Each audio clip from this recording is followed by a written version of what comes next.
Yes, got a big show for you today. Big show, lots to talk about. Yes, before we get into the show, first I got to take care of some housekeeping. So for those of you who are members, Saturday, I talked to George, my previous former co-host on Firebrand Media.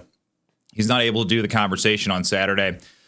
So Sunday, we have a time, Sunday, 6 p.m. Central Standard Time, this Sunday. So for those of you who are members, just letting you know about that. If you'd like to catch that conversation, that's a members-only conversation. I'm doing it as a thank you for my members and for my supporters. Be sure to sign up as a member. But let's get into it, guys. We've got a lot to talk about. Day 2 of the DNC is finished. And let me tell you, I am ready for this thing to be over. I don't like talking about the DNC, okay? I don't like doing it. But it was especially bad last night. Can you guess why? I'm sure you can guess. It's because Barack and Michelle Obama were the highlight. But, you know, I was listening to them, and I realized that their speeches could be broken down into pretty much 2 components. Number 1, vague platitudes, you know, democracy, threats to democracy, stuff like that. And number 2, attacks on Donald Trump, blaming him for the divisiveness in politics today. But I watched both of these speeches, and then I went on to watch a clip of something a CNN anchor said following Obama's speech, and it really brought things into perspective for me. Yeah, believe it or not, this came from CNN, and it put things into perspective. Listen to what he said. I don't know why I haven't thought about it like this before. Democrats have controlled the White House for 12 of the last 16 years. Yeah, let that one marinate for a little bit. They have controlled the White House for 12 of the last 16 years. So that's 75%. 75% of the last 16 years. The Democrats have been in power. But he went on to say, and for all of the talk about division, problems in the country, people who are hurting, Democrats have mostly controlled this country. So anytime someone comes to you and wants to blame Donald Trump for divisiveness, Donald Trump for the polarization, Donald Trump for the inflation, for the economy, all these bad things, the chaos, the lawlessness, just be like, well, the past 16 years, who's been in power? Well, for 12 of those years, it's been the Democrats. But also, when you think about it, this really explains a lot. So Barack Obama called Trump a 78-year-old billionaire who won't stop whining about his problems. He said this during his speech. And when you think about it, the Democrats have been consolidating power for all of these years, creating these conditions for Donald Trump to be put through these political show trials all the way to the point where he is legitimately facing prison. Yes, what is it? September the 18th is his sentencing date. So this is not Donald Trump whining. This is the frog in the pot of water warning everyone that, hey, the water is boiling. And if we let this continue, it'll be too late. But moving on to some more fun stuff. Comedian Theo Von interviewed Donald Trump on his podcast called This Past Weekend. And it was actually very good. So Theo Von has this goofy personality, and when paired with Donald Trump, who is, of course, the presidential nominee for the Republican Party, it is pretty hilarious to watch. Donald Trump had a mic drop moment in Michigan when he was asked about why he is visiting a town that has a KKK presence. Yeah. It's like, what do you, like, you wear shoes? Oh, so does the KKK. Why do you wear shoes? But he destroys a reporter with one question. So we'll take a look at that. RFK Jr.'s running mate says that they are considering dropping out. So RFK Jr. and his campaign considering dropping out, endorsing and joining forces with the Trump campaign.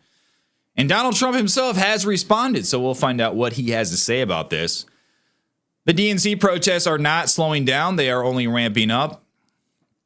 And really, it's a surreal scene to watch as the party elite cast their delegates for a nominee that was not ever offered up for consideration to their voters. Just the elite. And they are all casting their delegates one by one, each vote adding to the irony of the Democrat Party destroying democracy. Yes, while there's protests outside the DNC, some of them actually even made it inside the DNC. Yeah, some of them, I don't know how they got inside, but some of them made it inside. And also Kamala Harris's rally in Milwaukee, some made it inside her rally there too. Mike Lindell, yes, he was there at the DNC. He was there and he talked to protesters. And also, we get to see if he actually shaved his mustache. Now, what do you guys think? You guys think he did it? Remember, yesterday, he said he would shave his mustache to go incognito. So we'll get to find out about that. But speaking of incognito, Matt Walsh from the Daily Wire went full incognito and dressed up as a raging Kamala Harris supporter. And we actually have a CNN clip where you can see him in the background walking around. And it's pretty funny. We have an up close picture of him, like what he looked like, what his outfit was. And also, you know, we have another that clip of the CNN where he's walking around in the background while someone's being interviewed. Wisconsin Governor Tony Evers absolutely bombed when he tried to cast the delegates for his state for Kamala Harris. And you might wonder how that is even possible, because it may seem like such a simple task. Hey, Wisconsin casts its delegates, blah, blah, blah. But you got to realize there were no teleprompters for the delegates. And asking a Democrat to speak without a teleprompter is like asking a penguin to fly. They can't. They just can't. They can flap their wings, but they can't fly. Kamala has released her tax policies, and it is absolutely insane. Just a taste. 25% tax on unrealized capital gains. She can't be serious. Are you serious? No way. JD Vance talks about how he's preparing for the debate with Tim Walz, and his answer is hilarious. And finally, the Bureau of Labor Statistics finally admits that they have been lying about job numbers all along. And they were off by 1 million. Excuse me, guys. Still sick. Still got that cold. But before we get into the show, if you could leave a like on this video, it would really help me out a lot. Why? Well, because when you like the video, the algorithm ranks me higher. That's as plain as I can put it. And of course, I do videos on YouTube, so I like when that happens. But if you could do that, I would really appreciate it. And if you enjoy the show, consider subscribing. But let's get into it, ladies and gentlemen. Barack Hussein Obama, I am sorry to say, he gave a speech at the DNC. And I'm going to go through this stuff really quick, guys. The Barack Obama stuff and Michelle Obama stuff. Let's just get through it really quick. I don't want to stick around. But he gave a speech, and just a couple points from his speech. Listen. Here's a 78-year-old billionaire who has not stopped whining about his problems since he rode down his golden escalator 9 years ago. It has been a constant stream of gripes and grievances. I wonder why. It's actually been getting worse now that he's afraid of losing to Kamala. There's the childish nicknames. So it's pretty rich, okay? I'm not going to go into a lot of this stuff. But guys, it's pretty rich, right? Because yeah, Barack Obama actually is the one who gave us Donald Trump. It was rhetoric like these empty platitudes, these politicians who they say so much with literally saying nothing at all. It's like, I don't know, it's hard to describe it for me. It's like these politicians, some of them are really, really extra good at really describing a problem, and then they just do the opposite. They're like, oh, I know exactly what you're going through. And they go point by point by point. And then what they do in reality is diametrically opposed to what they are saying your problem is. And that really grates at people. And Obama is very good at that. And that is what gave us Donald Trump, okay? He was particularly good at speaking, particularly good at, going through people's problems in an eloquent way, but that's all he would say. Imagine someone is like, I don't know, in a dire situation where they are maybe about to die, and you walk up to them and they're like, oh, wow, it looks like you're in a dire situation. You're about to die. Oh, and then you just turn around and walk away and not help. That's what Obama does, but in a very articulate, eloquent way. It's crazy, and that's what gave us Donald Trump. But then Obama, he talked about Donald Trump playing to people's fears and cynicisms, of course. Knows it's easier to play on people's fears and cynicism, always has been. They will tell you that government is inherently corrupt, that sacrifice and generosity are for suckers. Okay, yeah, because that's something that Donald Trump has said verbatim. Sacrifice and generosity is for suckers. What? And I don't think Donald Trump has ever said government is inherently corrupt. So they add these, the best lies are half truth. So I don't think government is inherently corrupt, but this government is. Our government is corrupt. Absolutely. I think once you reach maybe a certain size of government, I think it's like impossible for not to have some sort of corruption. I don't know. But it's pretty rich that he talks about the Republicans and Donald Trump playing to people's fears and cynicism when literally last night at the DNC, 99% of the rhetoric was anti-Trump rhetoric. Literally. Fear about Donald Trump. That was like all they talked about. And I personally wasn't a huge fan of the RNC. I think it was a little bit wishy-washy. But they talked a lot more about other, about different things other than just, oh my gosh, Kamala Harris bad or Biden bad or the Democrats bad. They talked about a lot more things. But most of the rhetoric coming out of the DNC is Trump bad. We've got to save our democracy. Save it from what? You guys have had it 12 of the last 16 years. So if you want to save our democracy, what should we do? We should probably elect Donald Trump. But this is the video, the CNN video that I watched that really put things into perspective for me. Yeah, it's kind of crazy that it came from CNN. This guy is he's a commentator on CNN. I believe he's a Republican. But the way he put this, I was like, wow, that's insane. I tweeted it.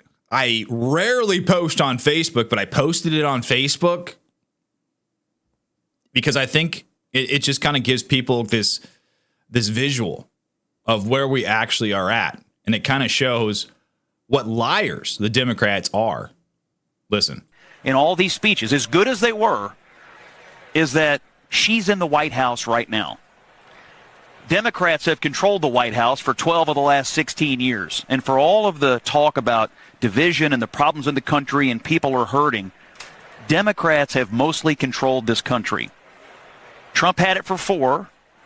The Obamas and Biden had it for the rest of the time. And somehow, it's still all Trump's fault, and somehow she hasn't been at the center of it. So to me, that's still the glaring hole in this campaign that hasn't yet been solved at the convention.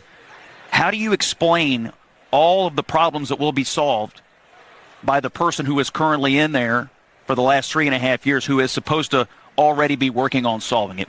And that's the problem. That's such a perfect thing to point out. I mean, I'm kind of jealous I didn't point that stuff. I mean, I've been pointing it out, but he just put it just perfectly. And this is exactly why you watch the DNC, you watch Kamala Harris's rallies. The DNC, they had like rappers, DJs. They had Lil Jon there hyping up the crowd while the different states were casting their delegates. They had like 2 or 3 different DJs, famous DJs there, rappers. And as it went through each state at the DNC casting their delegates, they would change the song. So like West Virginia would come up and they would play Country Road, Take Me Home. You know, that song, West Virginia. So it'd be like a song relevant to the state. So they have to like have all these, smoke and mirrors and flashing lights. So people forget, hey, wait a second. This is the regime. This is the party that is currently in power and has been in power for 75% of the last 16 years. Insanity. I'm just going to play a quick clip from Michelle Obama's speech. This is pretty much all it was. DNC crowd chants do something as they nominate a presidential candidate who has been in power for 4 years. Yes, listen. This was during Michelle Obama's speech.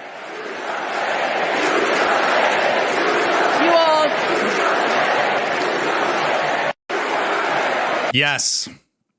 Yes, that is just absolutely sickening. Absolutely sickening to watch. A packed out stadium chanting, do something. How much more propagandized can these people get? It's, I've always wondered how cults started. Like, how does one guy, start a cult and all of a sudden he has a following of thousands of people and they do crazy stuff for him, But literally, that's what the Democrat Party is right now. They're propagandized, but the cult is heavily legitimized through propaganda from the media. That it's like a cult on a scale by which we've never, ever seen before. It's wild. But moving on to Theo Von, guys. Yeah, this is a little bit more lighthearted. This was good. Really good conversation with Donald Trump, Theo Von gave. And it was hilarious because Theo Von is kind of this goofy comedian. And he is open about his past drug use, specifically his past cocaine use. He's been on Joe Rogan multiple times. He's been on Kill Tony multiple times. And he's got a very popular podcast. But he's got this goofy personality and then paired up with Donald Trump. Donald Trump is funny, but he's running for president, right? So when you're running for president, you got to kind of like, seem presidential. Unless you're Tim Walz, who cares? He's just goofy. But it was kind of a funny conversation between the two. But here, Donald Trump is talking about Biden being ousted as the nominee. Listen. Constitutional. She got no votes. He got 14 million votes. All of a sudden, they're telling him to get out, or they threatened him. But who are they? And he is when an they say angry that? person. Well, I would say Schumer, Pelosi, and numerous other people. The heads of the Democrat Party. Yeah. And they did. They threatened him violently, I think. And he didn't think want to they get out. really Remember, he said, only God will get me out, right? Only God will get me. Somebody dressed up like God and just chased him out of there. Yeah. And what happened? You hear what he said? Someone dressed up like God and just chased him out of there. Let's go through these. We have another one where Donald Trump on this podcast talks about Kamala.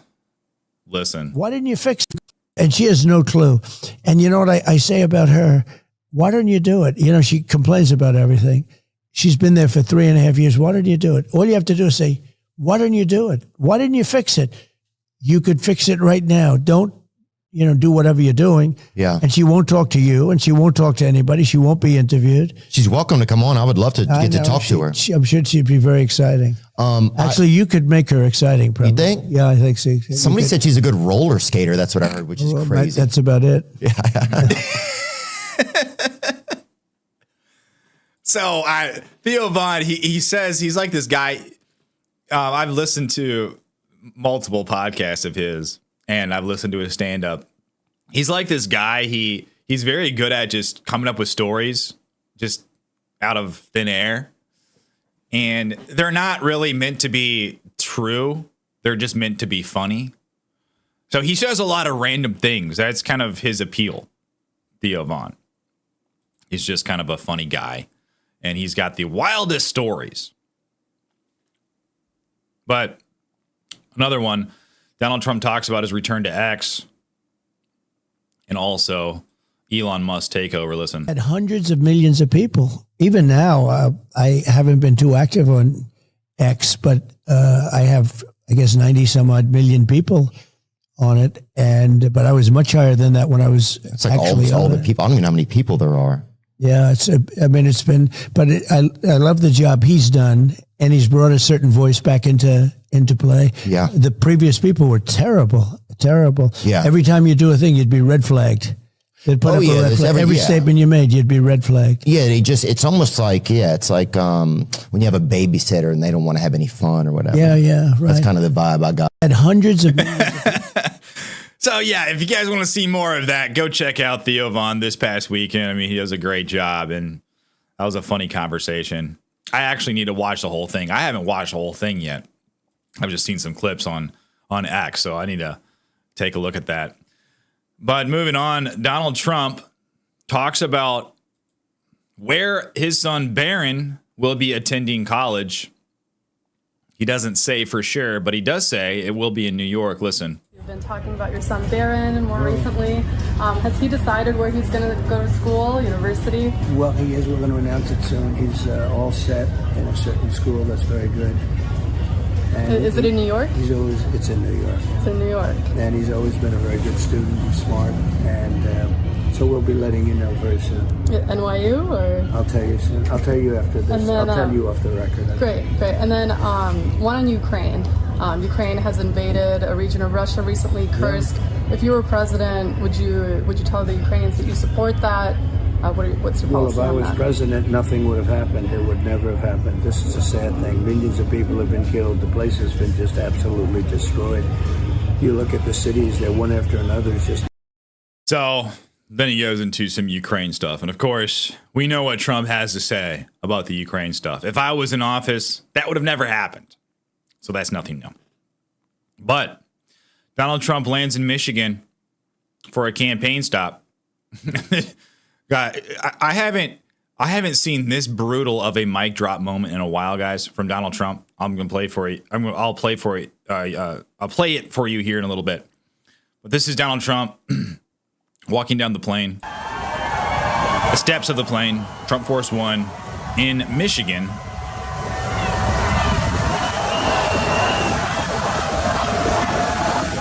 You can hear he's got a little bit of a welcome party. So let's look at this welcome party to see what it looks like. I clicked the wrong video. Here we go. This is at the airport. The welcome party at the airport. Pretty good. It's at a small town in Michigan.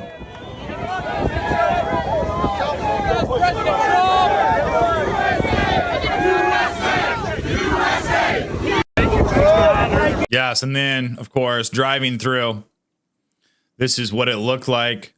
This is his supporters, everyone alongside the road, excited to see Trump. But Donald Trump had an absolute mic drop moment, guys, in this one. I haven't seen one this good from Trump in a while, okay? This is like, it's not Rosie O'Donnell mic drop moment level, but it's getting there. And it's so good. So a news anchor, this is kind of just to give you an idea of the context, asked Trump why he is in Howell, Michigan. And I guess this is a spot where there is a KKK presence. I didn't know this, but I guess it is. And he was criticized from the Kamala Harris campaign, or called out about this. And all of a sudden, all these articles picked up on it, were writing about it. It's just like, what are you even talking about? But this is his response. Listen. Thank you, everybody, very much. Thank you for coming.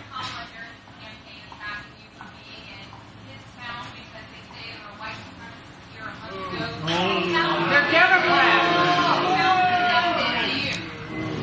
Who was here in 2021? Thank you. Thank you, everybody. Yes. So it's just one question points out the hypocrisy of the left. Joe Biden was there in 2021. Did they write about that? I highly doubt it. I wasn't paying attention to the the headlines back then to see if they were, But, if I were a betting man, I would say probably not. They probably stayed away from that one with Joe Biden. He probably got zero criticism. So one question, mic drop moment. Donald Trump points out the hypocrisy of the left. All right, guys, moving on to RFK. RFK Jr.'s VP, Nicole Shanahan, says they are debating whether to stay in the race or drop out and join forces with Donald Trump. This is big. This was on a podcast, Impact Theory. Listen. What my gut tells me right now is that we just have to keep being honest. I got to just keep being honest. I got to keep focusing on what matters the most outside of party lines. I need to focus on a vision that goes beyond November. And if that means that we stay in, and, there's benefits to staying in. If we get over 5% of the vote, we actually establish ourselves as a party. 71% of Americans want a strong third party with a real shot at winning. There's even public funds available if we get over 5% of the vote. So we could get, I think it's like $13.5 million in public funds to keep the party going. And that's, that's worth something. That means that we can position for a real third party election in 2028 where we don't have to go around and spend tens of millions of dollars on ballot access, which means that we can spend all of that time and money campaigning. So, there's two options that we're looking at. And one is staying in, forming that new party, but we run the risk of a Kamala Harris and Walz presidency because we draw votes from Trump, or we draw somehow more votes from Trump, or we walk away right now and join forces with Donald Trump. And yes, walk away right now. Join forces with Donald Trump. We accept you 100%. We need you. RFK Jr. joining forces with Trump. I'm in. As long as Donald Trump doesn't listen to him on gun policy, on gun control. Like, put him in charge of something else. I don't know. I like RFK Jr. Okay. But could you imagine that? Because Joe Rogan is a big fan of RFK Jr. So if RFK Jr. drops out, endorses Trump, joins him, that would be big stuff. Joe Rogan on board all day. Imagine a Joe Rogan, Donald Trump, and RFK Jr. podcast. That would actually break the internet, okay? But Donald Trump also responded to this. And he does say he would consider a position in his administration if he were to drop out and endorse him. Listen. Can I ask you about RFK? Because just moments ago, his running mate said that they were considering endorsing you. Have you considered him for a role in the administration, and what role would that be? Well, we haven't, but I would love that endorsement because I've always liked him. Would you also consider putting him in the administration? You're asking me a very unusual question. I haven't been asked that question yet. I like him a lot. I respect him a lot. I probably would if something like that would happen. Can I ask you? So there you go, guys. That could be big. I would not be surprised seeing this. RFK has attacked Kamala Harris a lot over and just the Democrat Party in general, saying it's no longer the party of his relatives in the past, his family in the past of JFK. It's not that Democrat Party anymore. It's a party of war, he says. And the Republicans, it used to be the opposite, remember? Like when George Bush was president, the Republicans were the party of war. Now it's the Democrats, the party of war, censorship. It's crazy how things flip-flop. But moving on, guys, to the DNC for a little bit. Additional fencing was installed at the DNC after day 2 security breaches outside DNC in Chicago. So the day 1 a lot of the fencing got torn down. So day 2, they had to install additional fencing because of, this inconvenient fact. So additional fencing right here. So now I think they have like 3 layers of fencing now. Because I think the day before yesterday, when I was playing some of the protests, they had 2 layers of fencing. Now they must have put another layer in there. So it's pretty incredible, right? The DNC relying on walls and fences and IDs and all this stuff for their convention. Why do you need all of that? I thought all those things were racist. Weird. But we have some clashes that happened between a group of leftists and police outside the Israeli consulate in Chicago.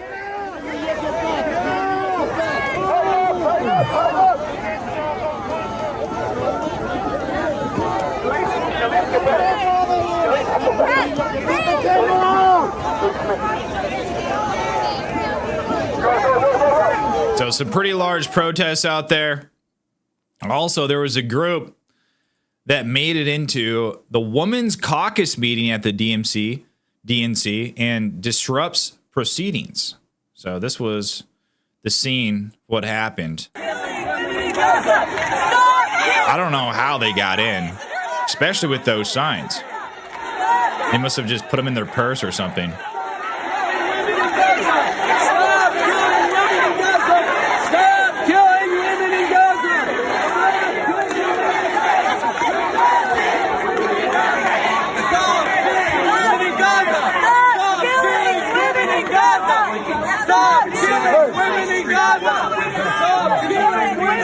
Stop killing women in Gaza! Stop! So that was the look inside the Women's Caucus meeting at the DNC. Yes.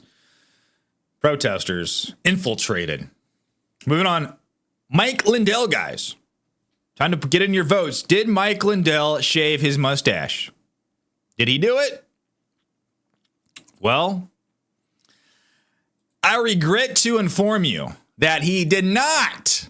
Mike, what happened, man? I thought you were going to shave your mustache.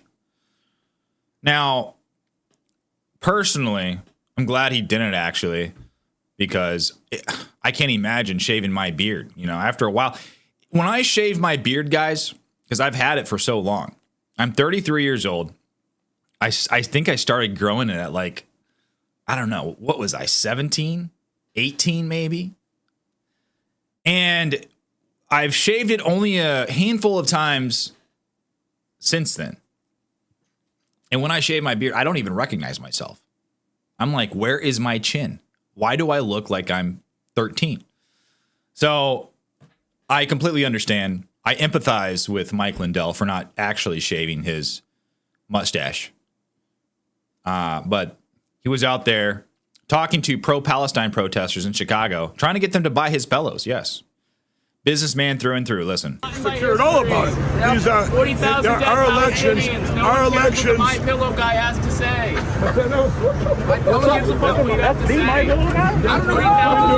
need a pillow. Oh you need a pillow. 1,000 dead Palestinians. How do you sleep with yourself at night? No, you sleep with yourself. What? You need a good night's sleep. What do you sleep on? You sleep out of my pillow. You need to get your shit together and realize what side of history you're fucking on. Do you know who said what side I'm on? I'm trying to secure our election. I go pay for ballots. Secure our election? Genocide? You have quite a mouth on you. You need some sleep, I think. Whoa. So, yeah, I got some strong language going on there. And also, he was asked. This is probably after that whole interaction. The Post Millennial posted this. So it must have been there. Was it their reporters? Trying to see. What does it say there on that microphone? I can't tell. But, yeah, it was the Post Millennial. They said, we asked. So the Post Millennial asked Mike Lindell why Democrats should sleep on my pillows. Listen. Why should Democrats sleep on my pillows? But you know what? And why should Democrats? Because they get good sleep and they need sleep too, like we all do. They're all people. Let me tell you though, when you say that, do you guys know prior to 2016, I didn't know anything about politics. I was an ex-crack addict. I had never voted in my life. All I had was My Pillow and helping people. I did more ads at that time on MSNBC and CNN than Fox. Everybody bought My Pillow, and they still do. I sent those over there. I go to any city in the world. They come up to me, hey, I want your picture. You know, we've sold 83 million My Pillow. Everybody needs good sleep. Oh yeah, I mean, very pragmatic. Yeah, everyone needs good sleep. What's wrong with the Democrats? Why are they so corrupt? Maybe they just need a good night's sleep and just realize, listen, we don't have to be corrupt anymore. We can just be fair. We can just have fair elections, you know? And all it starts with the My Pillow. I wish I had a My Pillow link. This is the second time. No, I'm actually in the works. I'm actually in the works to get one, so I might be getting one pretty soon here. This was probably the funniest thing that I saw at the DNC. It involved Daily Wire's Matt Walsh. He goes full incognito as a raging Kamala Harris supporter. Yes, listen or watch. Look. What? Yeah, picture. First the picture, then I'll play the video. This is, in fact, Matt Walsh. Look at this. He has White Dudes for Harris shirt on. Then he has kind of a blazer over it. And he has a red hat. It probably is some sort of Kamala Harris Walz hat. And then he has all these buttons. This is, in fact, Matt Walsh. He infiltrated the DNC with a disguise. The more they see her. Watch this. This is kind of hilarious. So this is the segment on CNN where you see Matt Walsh walking in the background with his disguise on. Watch. The more they see her, the more they're going to like her. I saw what she did in the Senate. We served together for 4 years. She cared about families. She could work with all kinds of people, and she was effective in getting things done. One of the things she pushed, which we succeeded there he is. in, there he is. Look at him. Bravo, Matt Walsh. That is so funny. He's walking around with a White Dudes for Harris shirt on and just Democrat buttons with right in the shot of, what is it? Is this Chuck Schumer? Yeah, Chuck Schumer and Caitlin Collins. And there is Matt Walsh right in the middle. Bombing. Oh, that's so good. For senior citizens, now we're going to get it for everybody. But he gets kind of like ushered away. Trump takes credit for so many things he doesn't do and gets the blame for a lot of things he does do. He comes back. Look at him. He's got a little ponytail. Day by day. That's great. That's great. So Matt Walsh out there checking things out. Someone else that was at the DNC last night was, guess who? Michael Cohen, and he posted a video en route to the DNC. Watch. And so the journey starts. On to Chicago for the DNC. Oh, my God. He's out. Very short. Usually he blabs a lot longer than that. Michael Cohen. Also, guys, we have very exciting news. We have a view of the abortion bus at the DNC. So this was the same bus that ran out of spots. They were giving away free abortions and free vasectomies. So a lot of these Democrats' bloodlines are being snipped off at the DNC, which I guess is good news. But watch. Here we go. Very busy.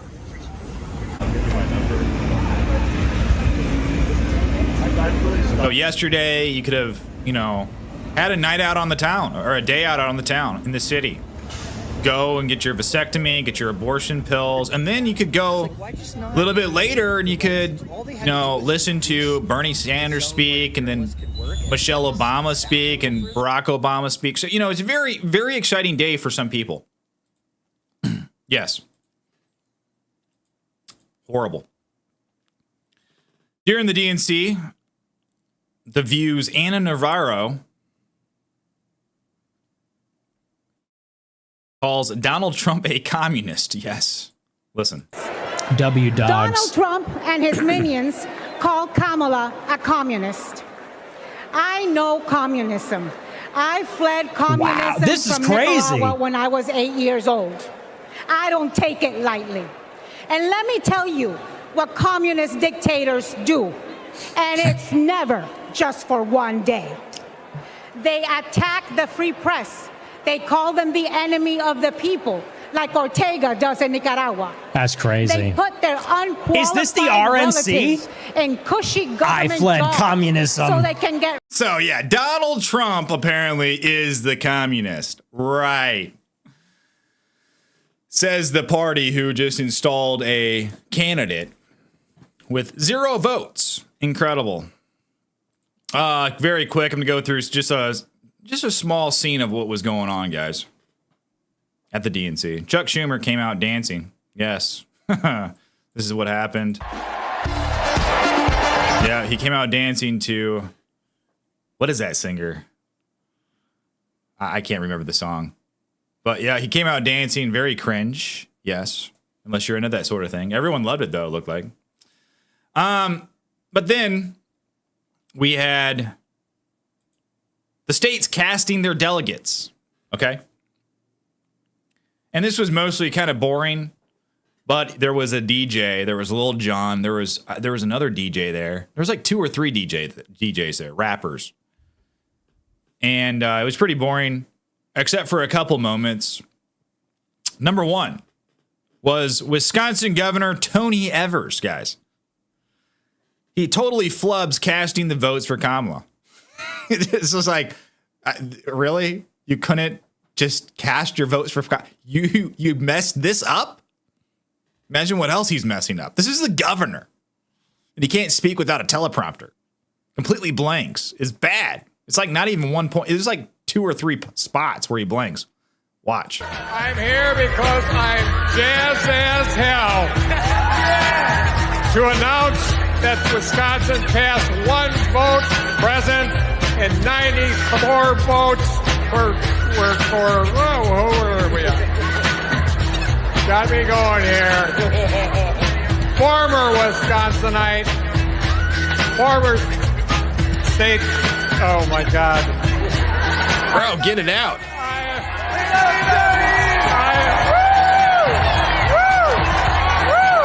94 votes. Again, dude. I'll get there, Jason. I'll get there. 94 votes for former Wisconsinite, Vice President, and our next President of the United States of America, Kamala Harris. Gee, that was brutal. And then, did you notice he said former Wisconsinite? Okay, correct me if I'm wrong, but Kamala Harris is not a former Wisconsinite. Correct me if I'm wrong, but I believe that she is, in fact, from California? Isn't she from California? So Tony Evers, just complete embarrassment, of course.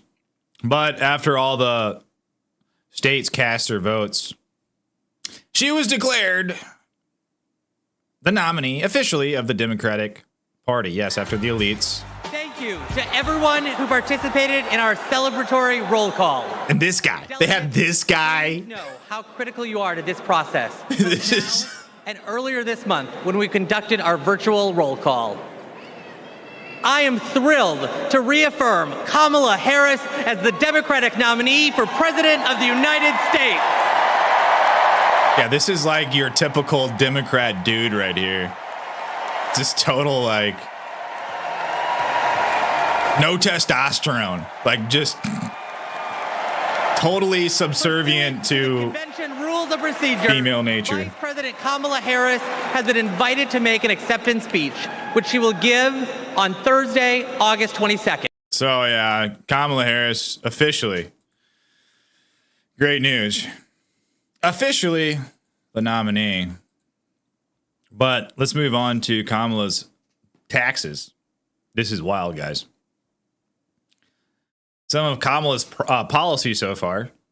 Price controls, 28% corporate tax, 44.6 capital gains tax. And then, this is a really wild one, 25% tax on unrealized capital gains. In other words, if you buy, so let's say you buy a Bitcoin for $50,000. You buy a Bitcoin and it goes up to $70,000, but you don't cash out the Bitcoin. You're just holding it.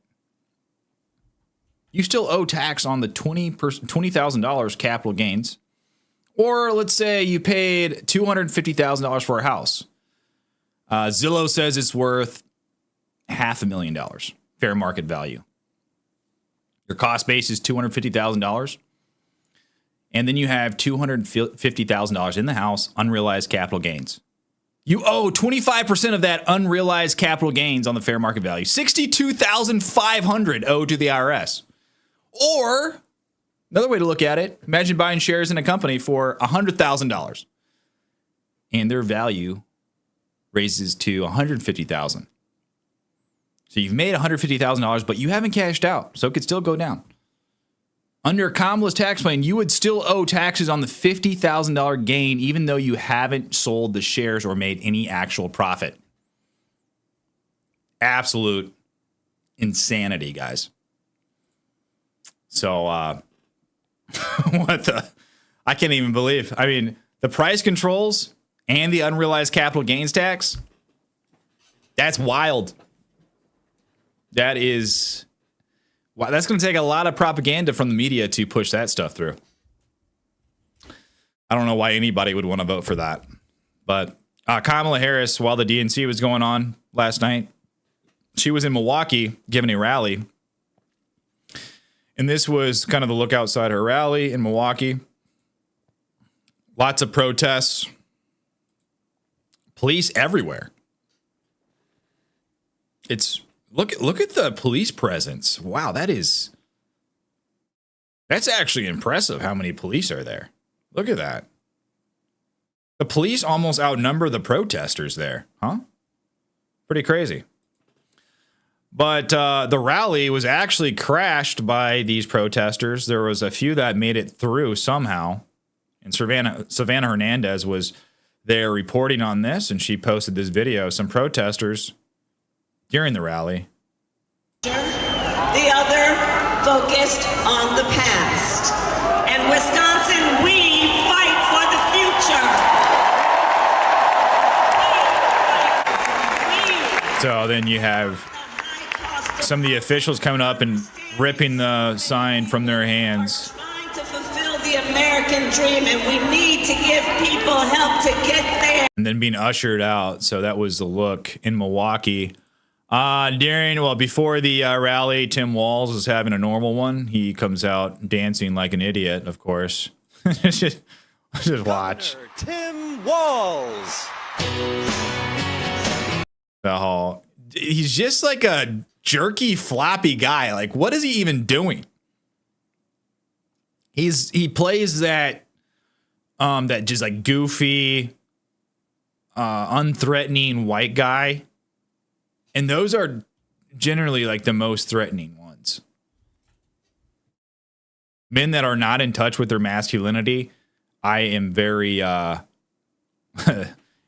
very suspicious of. Let's just put it that way. It's an act. He's playing that bumbling, old, unthreatening white guy who just is subservient to this ethnic woman who is running for president. Remember the whole taco thing where he pretending like he doesn't put spices in his tacos because he's talking to Kamala Harris, who is an ethnic woman? It's just like, dude, no, you eat tacos, dude. You eat tacos with taco seasoning. It's just that whole kind of weird just role that he is playing that just makes me extremely uncomfortable. And then this is just part of it. He comes out waving his hands and like he claps it. He'll clap his hands at weird times. It's just, I don't know, man. It's odd. At a rally, Kamala Harris, this is the only one I'm going to play of her talking, but she says that we believe in a future where we lower the cost of living. And she says when she is president, she will bring down the cost of groceries. Yeah.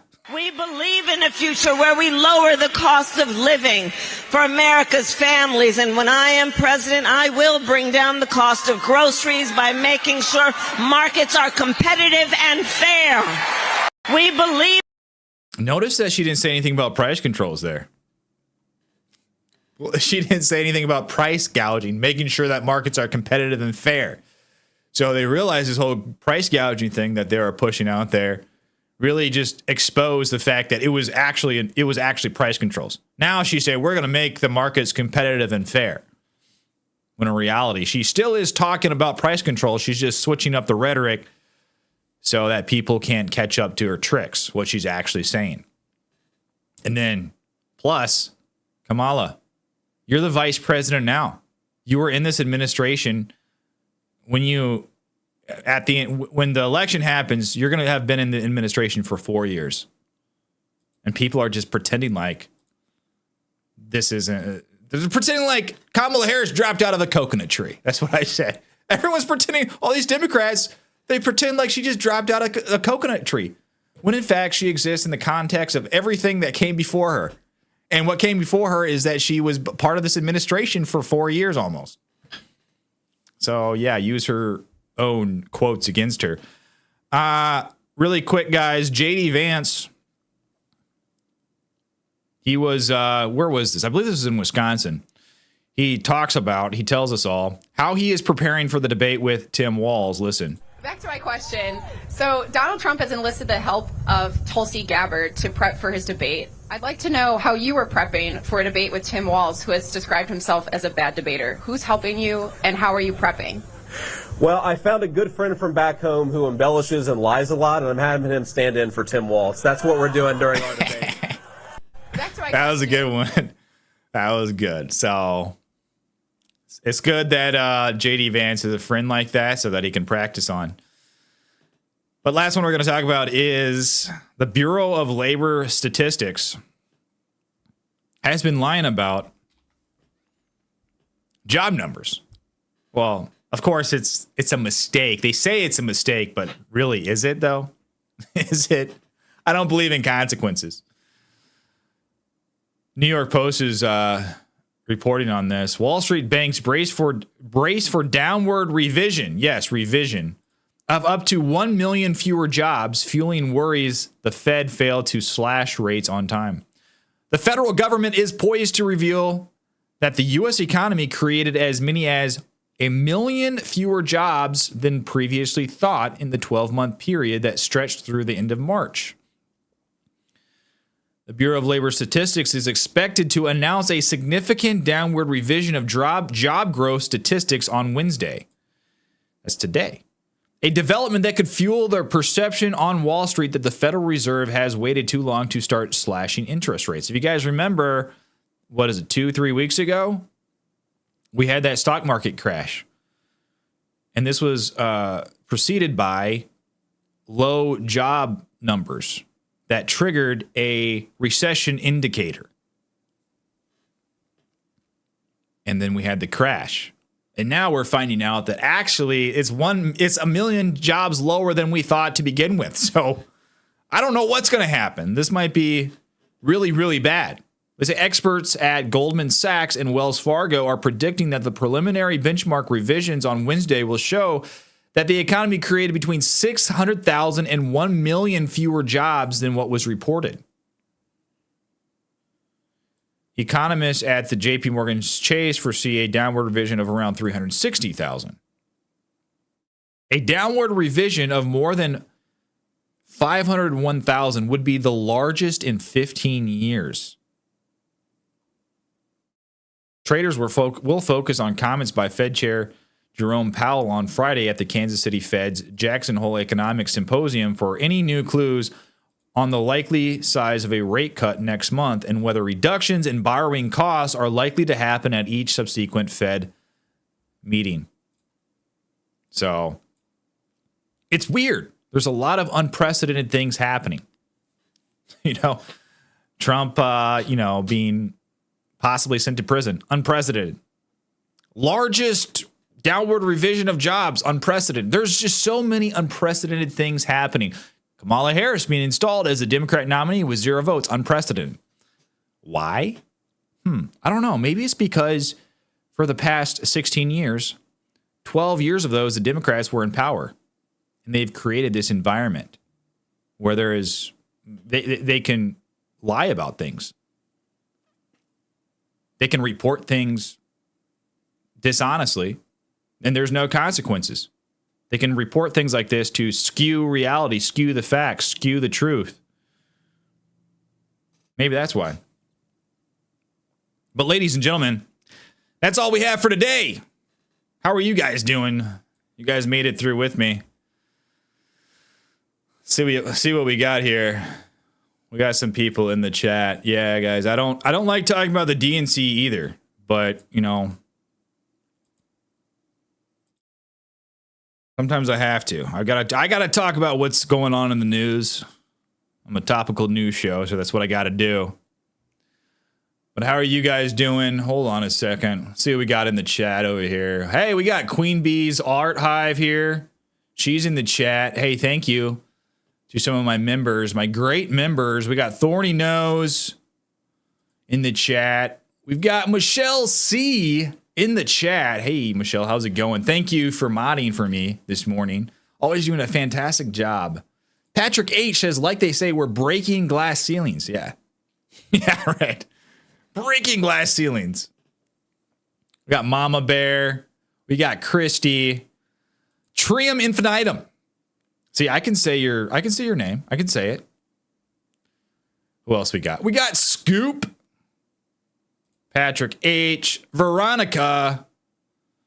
Yes, we got Michelle. Actually, she's on her third month. Wow. She's got the green badge. I love it. But let's see. We've got Wisconsin. We got Anthony Labunsky in the chat. Wisconsin. Hey, how's it going, Anthony? Wendy Girl says, Andrew, you rock. No, Wendy, you rock. What are you talking about? You do. It's you. Thank you for watching. And then we got Bill in the chat. Yeah, I really appreciate my members, guys. Thank you to all my members. I really appreciate that. You guys supporting me, because YouTube, they don't like me too much, guys. They don't like me. So your support means a lot.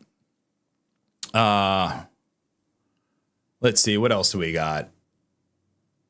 I was actually surprised. I had so many topics. I'm surprised I got through it all in under an hour, because I think I was trying to go kind of fast.